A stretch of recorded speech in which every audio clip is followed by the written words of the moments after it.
Долгое время я был человеком, который очень серьезно и много работал головой. Занимался информационно-аналитической работой сначала в юридической фирме, а потом в консалтинговой фирме. Да? Теперь я работаю телом.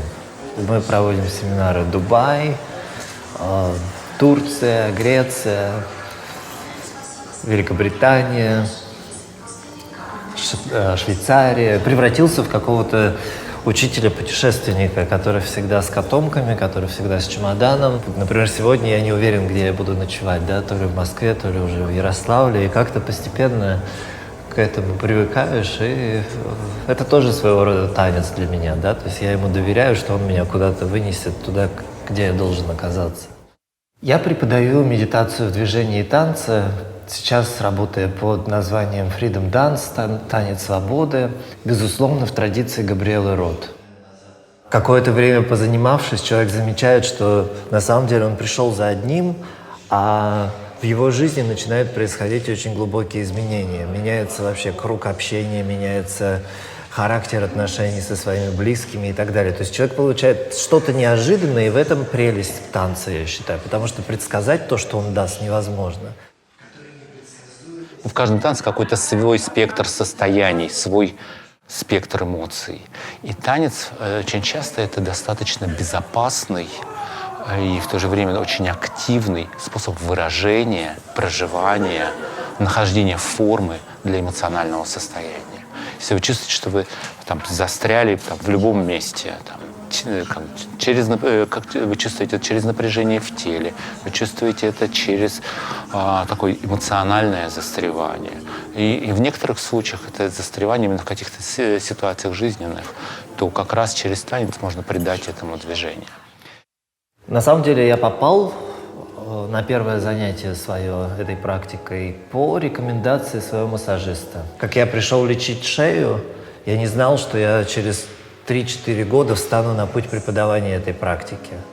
Я танцевал с людьми, которым по 90 лет. И они танцевали, причем используя все тело, так, как иногда стесняются танцевать молодые люди. Танец — это коммуникация. И понятно, что это может быть как на каком-то уровне общения с самим собой, тогда это изменение состояния. А на другом уровне это общение с очень конкретным другим человеком. То, как мы можем взаимодействовать в движении, в танце, это очень много говорит о том, как мы взаимодействуем в жизни. Оправданий может быть миллион. Я слишком толстый, я слишком некрасивый, я слишком занят, да, это очень популярное. И так далее, и так далее, и так далее. Их даже не перечесть все мотивы, почему, которые нас будут держать дома у экрана телевизора, вместо того, чтобы отпустить, сделать что-то со своим телом. Через импровизацию можно прийти вот к тому, как раз откуда начинается танец, любой танец. И в этом смысле она похожа на все остальные социальные танцы, как танго или буди-вуди или хастл, да, то есть в этом смысле она похожа, потому что и там есть импровизация, там есть контакт, но контактная импровизация отличается тем, что тот образ тела и образ отношений, который у них есть, он другой. Если там в традиционных социальных танцах там есть сейчас ясно определенные роли, мужская ведущая, женская следующая, ну и вариации на эту тему, вот, то здесь нет этих ролей. Здесь любой может в любой момент вести, любой может следовать. Здесь нет заранее заданного языка движения. В импровизации важен вот этот риск между доверием и такой вот доверием, способностью отдаваться и способностью рисковать. На самом деле часто мы застреваем в какой-то идее, в каком-то образе, да, то есть мы считаем, что вот я такой. Да, вот я работник офиса, это моя жизнь, я должен так работать. Но это абсолютно не должно быть так, как есть. Да? То есть есть всегда возможность, у нас выбор, в каждый момент он существует. Важно понять, что нам близко. Да? Вот для этого мы танцуем, по моему мнению. Для этого мы танцуем, чтобы понять, а что же мне делать. Когда мы танцуем, становится ясно, что изменения возможны, и они нас обогащают, они нас освобождают.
Bueno, esto comenzó desde que yo era un niño bien pequeñito en Cuba.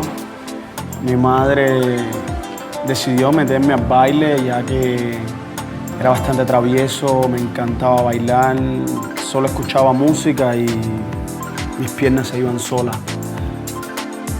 Yo estuve en un show ballet llamado Havana Dance Star, donde allí nos invitaron a Novosibirsk.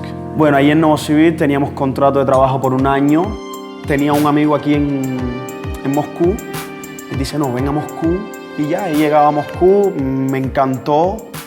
La ciudad muy grande, el ritmo de vida muy rápido. Solamente un poco difícil por la parte de la familia, ¿no? Como lejos de mamá, lejos de papá, y eso, claro, extraña un poco.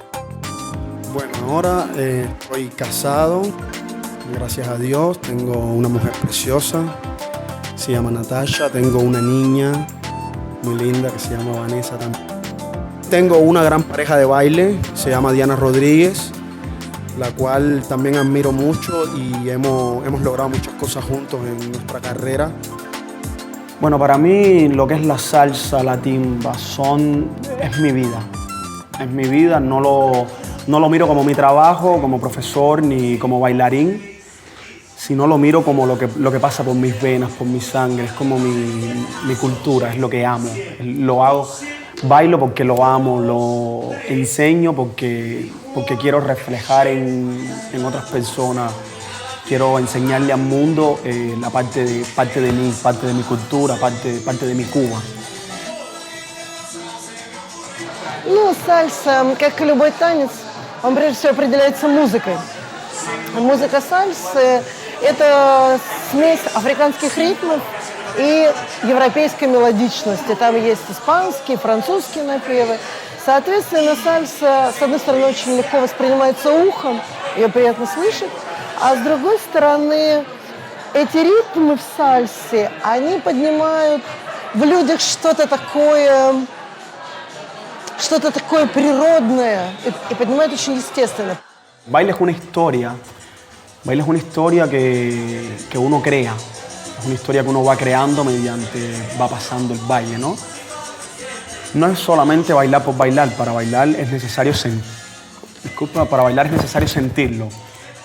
Сальса, она все ставит с головы на ноги, то есть ведет мужчина. Мужчина главный в паре. Мужчина придумывает рисунок, мужчина отвечает за то, как пара будет жить в этом танце. А женщине остается только украшать, женщине остается слушать и слышать мужчину и получать удовольствие. Entonces, como mismo, por ejemplo, hablando de el baile en pareja, hay muchas figuras que tienen sus nombres, como Vacílala, 70, Enchufla, Sombrero y todo ese tipo de... Cada figura no tiene su nombre por gusto, cada figura tiene su significado, como por ejemplo, Vacílala, vacilar, para él mirar de arriba a abajo cuando la chica hace su giro. Pero la palabra vacilar es cuando tú miras a la persona con un poco más allá. Después de vacílala viene un dile que no. Del dile que no, como tú la llevas a pasear. Todo se comunica con los hechos en la vida real, ¿entiendes? Como dile que no, tú la estás llevando a donde tú quieres. La coges de la mano, caminas con ella. Como todo es un encuentro en la vida. Tú puedes crear tu propia historia mientras vas bailando. Le haces una enchufla, vayamos, llévala, vayamos. Vayamos a una ciudad de Cuba, ¿no? Como llévala, vayamos, como llévala a pasear. Como todo viene con la vida, todo viene con la vida. А я ловлю себя на мысли, что чем больше мы танцуем, тем чаще мы улыбаемся. Не только на танцполе, но и в жизни, в метро, на работе, в офисе. Люди начинают проще относиться там, где надо относиться, на самом деле, к мелочам проще. Люди начинают чувствовать себя защищенными. К нам все больше и больше приходят людей, которые занимаются бизнесом. И они говорят, нам это помогает. Занятие сальсой помогает в работе, помогает эффективнее, быстрее, проще находить решения. Люди мечтают танцевать.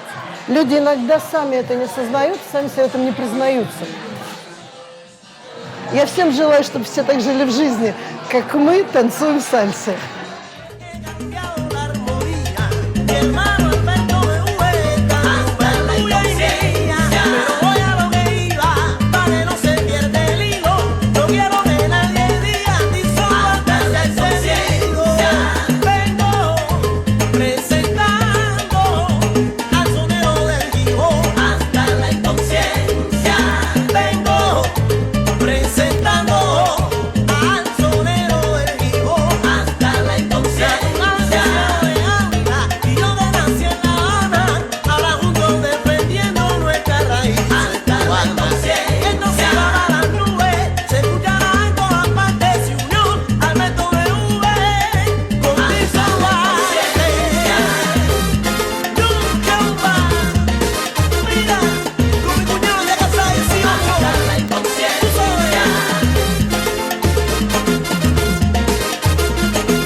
Я работаю экономистом международной компании, которая занимается производством меховых изделий.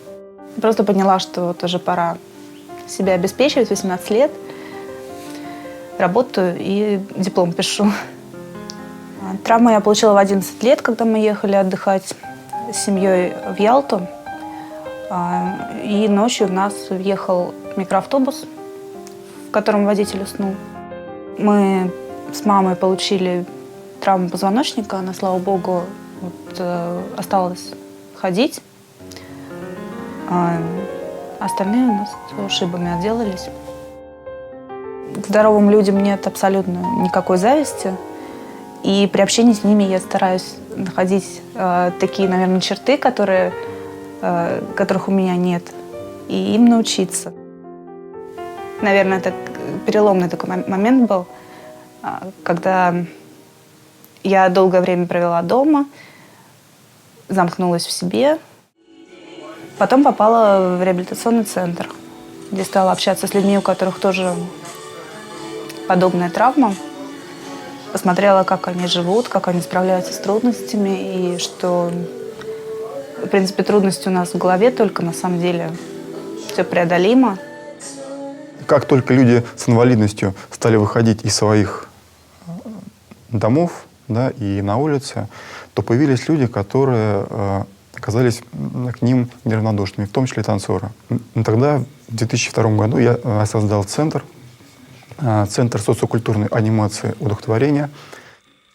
И инклюзивный танец — это совместное танцевальное творчество людей с инвалидностью и людей без инвалидности, то есть от танцующих волонтеров, так скажем. Танец нам показывает совершенно иную жизнь, совершенно иного уровня и иного качества, она более полноценна. Там есть прекрасная музыка. Музыка — это как какой-то новый мир будущего. Ну, вот приходишь туда с плохим настроением, начинаешь танцевать, и куда-то все выветривается просто от этих всех поворотов.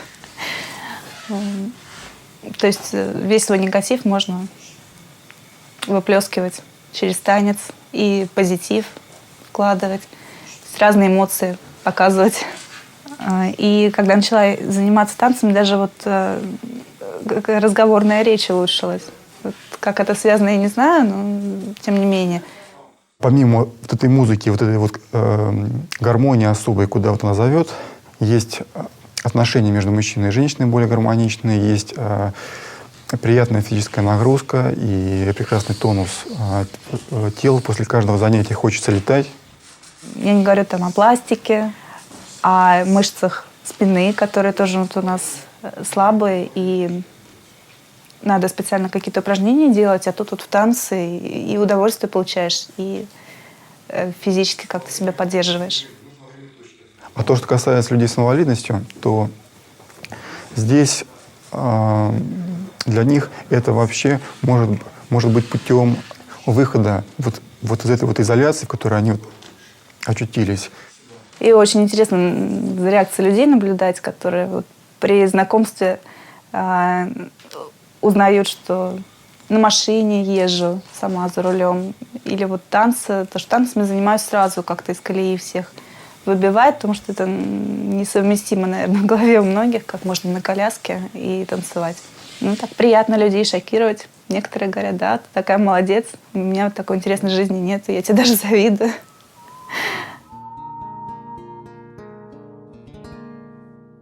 He gives another smile. Try to understand her side, to show that he cares. She can't stay in the room. She's consumed with everything that's been going on. She says, whatever happens, don't let go of my hand. Everything will be alright.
Когда женщина, девушка там, или ученица делает макияж, делает прическу, одевает на себя какой-то костюм, в итоге ее образ получается такой, в котором она себя ни разу не видела.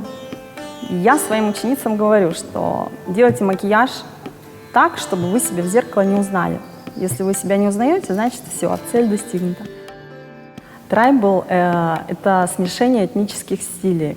Он родился в Америке, такой синтетически созданный танец в 60-х, 70-х годах прошлого века. Вот танец, в общем-то, такой родился, взяв самое лучшее из таких направлений, как индийские танцы, восточные и испанские. Считается такой племенной танец, танец женской силы и независимости. Люди приходят, чтобы получить эмоции какие-то, отвлечься от быта, от семьи, от работы, там, от мыслей от лишних, потому что вот именно он точно помогает отвлечься от лишних мыслей. Вот чем интересен стиль Tribal Fusion, в нем задействована система перетекания и полицентрических движений. Вот если объяснить по-простому, то это полифоническая, например, да, какая-то вещь, прелюдия Баха. Там идут несколько голосов. И танцовщица работает, Tribal Fusion, как человек-оркестр. Она читает все эти звуки.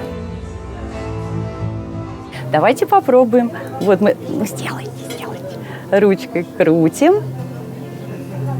То есть здесь медленная часть, правильно? Медленная. И накладываем движение. На занятиях происходит такой момент транса, потому что разные движения, ну, как бы работа мозга происходит. Например, бедра делают четкие, резкие движения под музыку, а руки делают медленные, плавные. Да? То есть вот эти два разных движения нужно каждый раз соединять. Это минимум 2, а то может быть даже и 7. Да? То есть 7 разных частей тела двигаются в своем каждом разном ритме. Это убирает разные комплексы, не знаю, вот телесные именно зажимы какие-то. Человек, который приходит, да, начинает заниматься. Он начинает заниматься, сначала ему очень сложно, безусловно, потому что сочетание этих движений, его нужно понимать, и какое-то время, возможно, он будет в процессе ради процесса. Но, выходя на следующий уровень, когда он начинает создавать костюм, человек начинает изучать историю. Далее, макияж. Это тоже одна из совершенно интереснейших вещей, которая в Tribal Fusion тоже будет все время разная, поскольку если вы смешиваете с японским стилем, у вас соответственный макияж, с индийским соответственный, с фламенко тоже образ совершенно другой. То есть у них в этот момент сознание расширяется, они теряют вообще свою эту личность, вот эту всю. Она у них вот так вот отпрыгивает в одну секунду. И все, и они уже идут на сцену другими людьми. То есть они уже не в своей вот этой личности, там, я менеджер или я бухгалтер, там, идут на сцену. Они уже свободные такие идут. Им уже не так страшно. То есть они узнают себя с другой стороны и что-то новое в себе постоянно открывают. Каждый человек хочет, чтобы ему было хорошо. Для того, чтобы было хорошо, ему надо сделать совершенно маленькое движение. Это только встать с дивана и прийти. Очень важно ценить каждую минуту своего времени. Потому что временные рамки, они очень маленькие. И чем раньше мы все начинаем что-то делать, тем больше результат получаем. И тем лучше нам на душе, тем дольше мы находимся в гармонии. Моя мечта — придумать новое танцевальное направление и совмещать как-то это с личной жизнью, потому что опыт, когда была только личная жизнь и не было танцев в жизни, у меня уже был. Опыт, когда у меня были только танцы и не было личной жизни, уже был. Оба они мне не понравились. Теперь мне хочется, чтобы была и личная жизнь, и танцы, и чтобы это моя цель и мечта.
Работаю я в рекламном агентстве, менеджером по работе с клиентами, аккаунт-менеджером, сейлс-менеджером.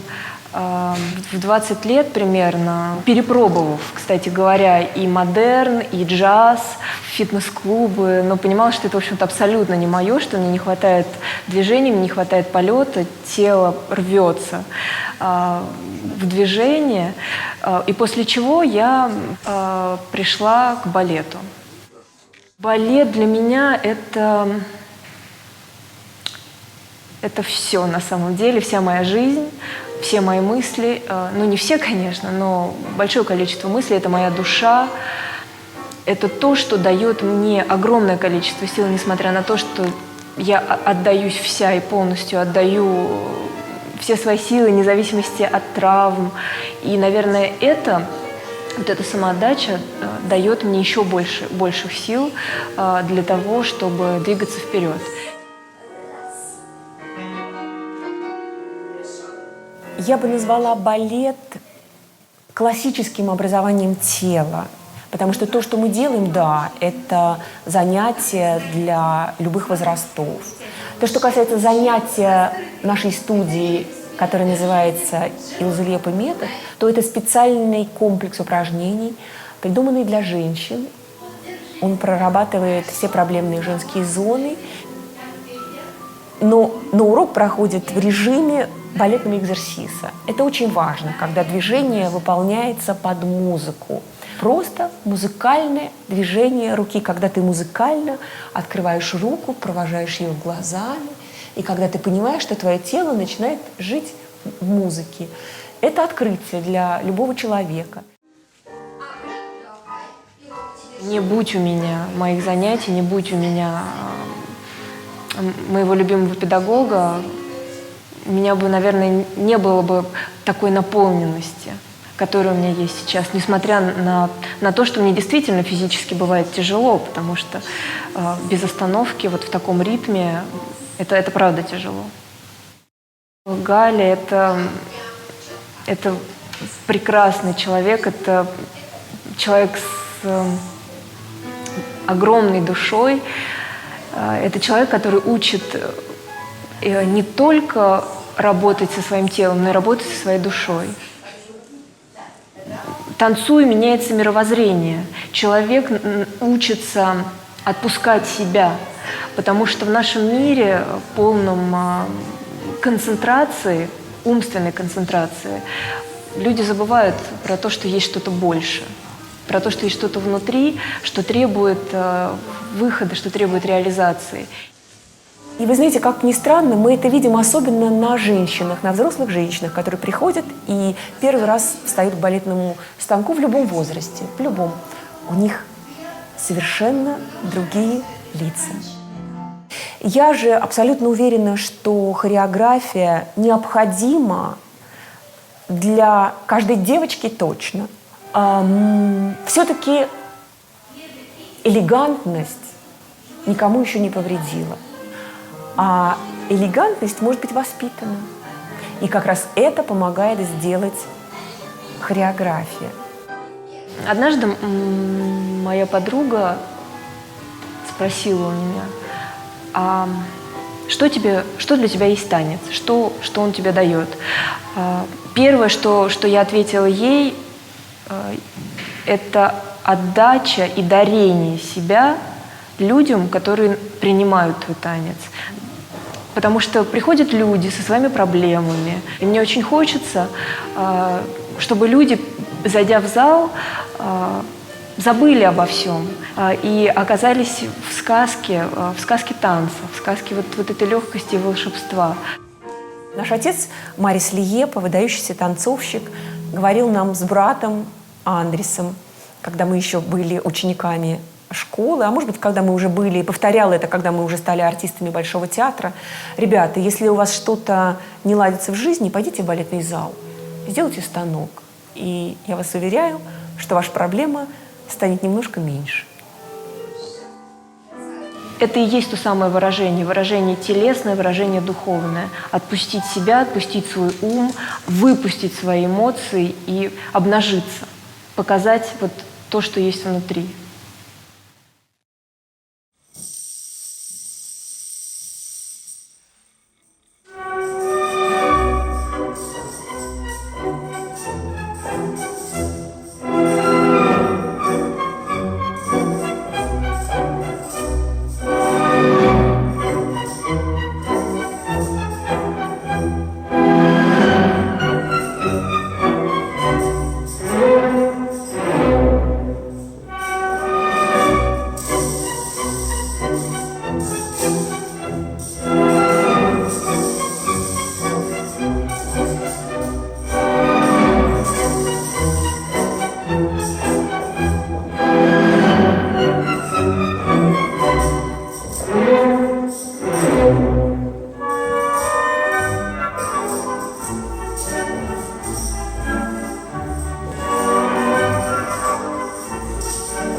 танец женской силы и независимости.